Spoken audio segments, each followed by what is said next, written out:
Dahil sa mas pinapaigting na kampanya kontra iligal na droga sa rehiyon ng Cordillera, tinatayang nasa mahigit 4 na milyong halaga ng fully grown marijuana plants ang binunot at sinunog ng mga kapulisan ng Kalinga sa magkahiwalay na operasyon sa Tinglayan, Kalinga nito lamang ika-14 ng Agosto taong kasalukuyan. Ayon kay Police Colonel Gilbert Fatiig, Provincial Director ng Kalinga Police Provincial Office, matagumpay ang operasyon dahil sa pinagsanib puwersa ng mga operatiba sa pangunguna ng 1st Kalinga Provincial Mobile Force Company at Tinglayan Municipal Police Station, katuwang ang Kalinga PPO at PIDEA Kalinga.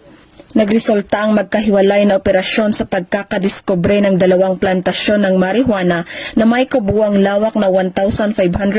square meters na may kabuuang tanim na 23,250 fully grown marijuana plants na may 4,650,000 standard drug price.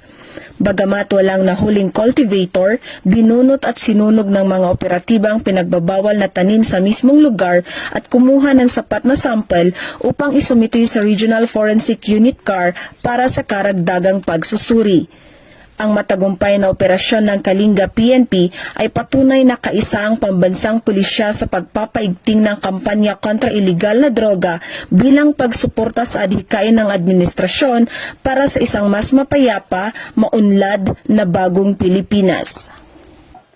Mula dito sa Camp Major Bado Dangwala, Trinidad Benguet, ako ang iyong PNN correspondent, Patrolwoman Jomalyn Kakanindin, alagad ng batas, tagataguyod ng Balitang Pulis.